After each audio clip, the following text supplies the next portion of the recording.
Bonjour les amis, j'espère que vous allez bien. Aujourd'hui sur Tenzon Art, nous allons parler de l'OAV des Tortues Ninja qui a été diffusé au Japon, seulement au Japon, nulle part ni dans le côté anglais ni côté francophone. Nous allons parler de l'épisode 1 aujourd'hui, tout de suite après le générique. En mai 1996, nous avons vu la sortie d'un anime OVA des Tortues Ninja. C'était une vidéo d'animation originale en 2 épisodes. Je l'ai entendu de différentes manières, plus communément des Teenage Mutant Ninja Turtles Superman Legend, ou aussi Teenage Mutant Ninja Turtles Legend of Super Mutant. C'était en lien avec certaines figurines qui étaient sorties à cette époque, et il me semble également y avoir un manga qui a sorti à peu près à la même période. Certains d'entre vous se demanderont peut-être ce que c'est. Ne vous inquiétez pas, je vais tout vous expliquer. Nous allons passer en revue certains des éléments les plus notables du premier épisode. Il n'y a que 2 épisodes. Il n'a pas été publié en anglais et encore moins en français. Mais la série est sous-titrée par un fan. Si vous n'avez pas vu l'animé, vous allez vous amuser. Les 2 épisodes seront assez familiers dans les blagues et les manières d'agir. Installez-vous confortablement. Nous sommes sur le point de discuter de l'animé des Tortues Ninja, épisode 1. Maintenant, le premier épisode s'appelle La Grande Crise des Super Tortues. Le Saint apparaît. Et c'est de lui que nous allons parler. Les tortues ont le même chara-design que celles des Tortues Ninja de 1987, des 5 premiers épisodes. C'est normal car les 5 premiers épisodes, ainsi que l'anime que nous parlons aujourd'hui, ont été faits par la Toei Animation. Pour le casting des voix japonais, les seiyuu, il y a certains que nous reconnaissons dans d'autres animés. Voici quelques exemples. Pour la voix de Leonardo, c'est Daiki Nakamura. Il y a aussi interprété la voix de Burn dans Dragon Ball Z et de Inoichi Yamanaka dans Naruto Shippuden. Pour la voix de Michelangelo, c'est Toichiharu Sakurai. Il a interprété la voix pour Mokomoko dans Dragon Quest de 89 et Gamakichi de Naruto. L'interprétation de Donatello, c'est Hyde Nari Yogaki. Il a aussi interprété les voix de Yama dans One Piece et Gatai dans Boruto. Pour ce qui est de Splinter et Krang, c'est Hyde Yuri Yumezu. Il a interprété Yamashi dans Naruto et Diamante dans One Piece. Pour April O'Neil, c'est Emi Shinohara. Elle a interprété Sailor Jupiter dans Sailor Moon le film et Kushina Uzumaki dans Naruto. Shredder, lui, est interprété par Kiyoyuki Yanada, qui a déjà prêté sa voix dans Dragon Ball GT, dans le rôle du général Rildo. Donc, cet épisode commence par le résumé des événements survenus dans le générique. Les tortues sont apparemment allées au royaume des neutrinos. Sur le Turtlepedia, il mentionne que le royaume des neutrinos est un état de monarchie existant sur la planète des neutrinos dans la dimension X. Il apparaît dans l'anime japonais de 1996. Les tortues ont été convoquées de manière inattendue par l'esprit de lumière nommé Crisp New. C'est sa première et unique apparition à l'écran. Elle semble vivre dans les égouts avec les tortues. C'est un peu bizarre, comme si elle apparaît de nulle part. Un peu comme le grand gazou dans les pierres à feu. You notice how nobody says goodnight to the guys with the dishpan hands? Boy, if I get my hands on that little green fink kazoo. You called, Buster. Kazoo! Where were you? Quoi qu'il en soit, elle ressemble à une fée. Elle donne à chacune des tortues une pierre appelée les pierres de Muta, que les tortues peuvent utiliser pour activer la super mutation, une forme améliorée où ils peuvent se battre pendant 3 minutes. C'est là que les dessins et le chara-design des tortues entrent dans toutes sortes de niveaux bizarres. Ils ressemblent en quelque sorte à des humains verts avec des masques de style Wolverine. Les masques sont des couleurs que nous sommes habitués de voir. Ils ont un emblème sur leur poitrine, un peu comme Superman. Les tortues ont aussi des carapaces sur les épaules. Splinter ne semble pas avoir de transformation dans l'anime, mais dans la ligne des jouets liés pour cet anime, il existe une version de Splinter qui a une mutation. Cela ne semble tout simplement pas avoir influencé l'anime. Cette ligne de jouets, par ailleurs, avait une très bonne publicité. Super Turtles! ミュート先で新たな力を手に入れたタートルズがスーパーボディにミューテーションしまったぜ。あうかっちゃいい！スーパータートルズの登場だ！必殺の武器が正義を守る！行くぜスーパータートルズ！スーパーデビルシュレッダー登場！ Maintenant, les méchants, Krang, Shredder, Bebop et Rocksteady, ont également obtenu des pierres appelées le Dark Meta. Le design de ces méchants, avant qu'ils utilisent pour la plupart les pierres sombres, sont très similaires au dessin animé de 1987.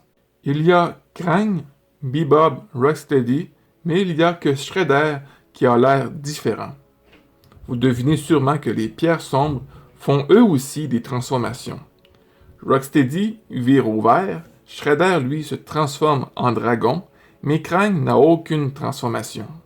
Dans l'anime, beaucoup de choses ressemblent à des Super Sentai ou à Power Rangers.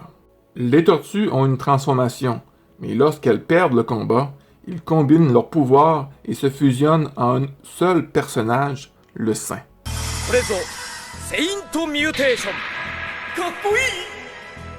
Ce personnage étrange a des ailes et une épée. Mais si vous regardez de plus près, vous pouvez voir toutes les couleurs des tortues. Le masque au visage est bleu pour Léo, les bras mauves pour Donatello et pour les jambes, orange et rouge pour Michelangelo et Raphaël.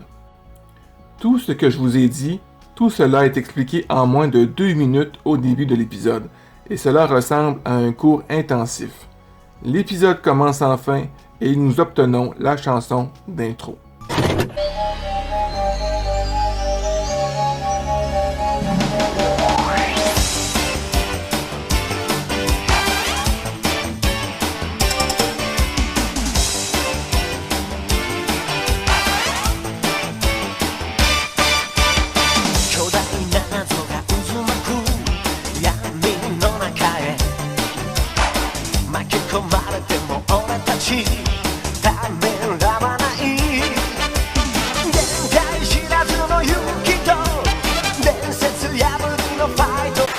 Il y a la bonne fée, qui se nomme Chris Mew.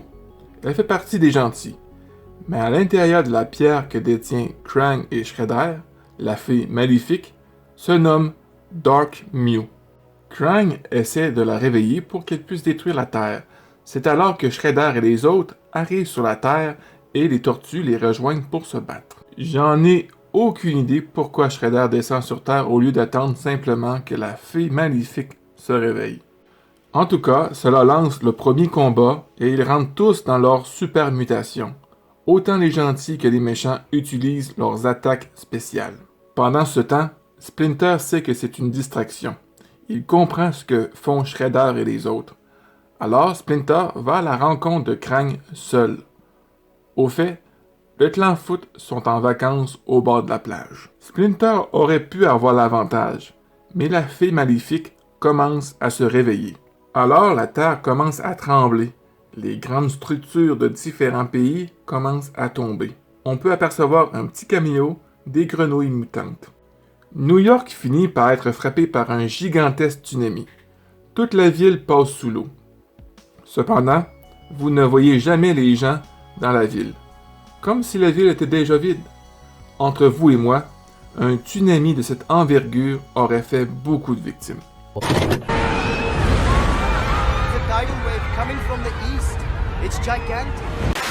Mais bon, la logique ne se trouve pas dans cet épisode. Comme d'habitude, April est sur le point d'enregistrer les événements depuis un hélicoptère. La fée noire transforme Shredder, se transformant en un dragon géant noir plus malicieux. Personnellement, je trouve ça un peu ridicule.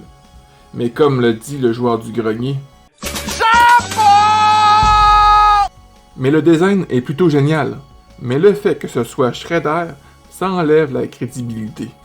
Maintenant, les tortues ont du mal avec lui pendant un moment.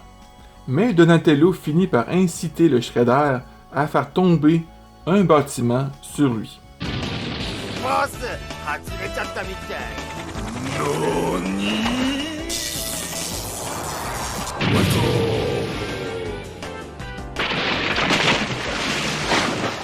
On approche de la fin de l'épisode. Dark Mew monte dans l'espace pour essayer de faire sauter la Terre, et c'est là que les tortues se transforment en se réunissant, faisant qu'un, le Saint.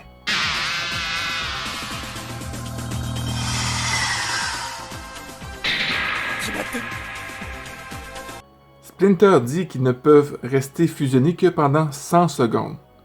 Les tortues essaient de la combattre en tant que le Saint, mais ils ont du mal à se coordonner dans les mouvements.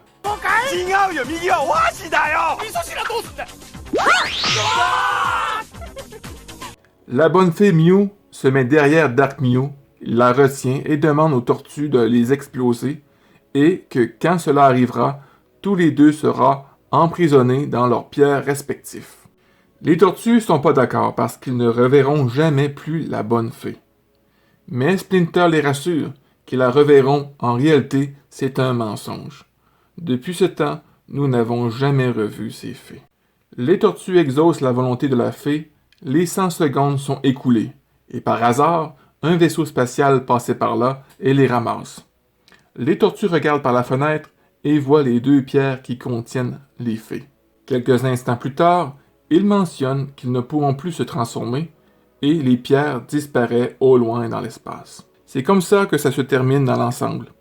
C'est définitivement un moment étrange dans l'histoire des Tortues Ninja, et de très courte durée. Il y a un deuxième épisode, et le dernier, que nous parlerons dans une prochaine vidéo. Mais quand celui-ci, c'est intéressant. L'animation, à mon avis, à certains moments, j'ai aimé surtout quand les tortues sont dans les formes normales. Ce sont les conceptions de leur transformation qui me semblent étranges, trop humaines. C'est tout pour cette vidéo sur la première partie de l'animé des Tortues Ninja. Faites-moi savoir ci-dessous, qu'est-ce que tu en penses? En avez-vous déjà entendu parler lorsque vous étiez enfant? Possédez-vous des produits de cette ligne de jouets?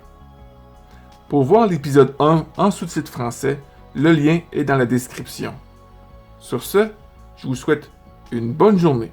Faites attention à votre santé parce que c'est important et on se revoit dans une prochaine vidéo. Bye!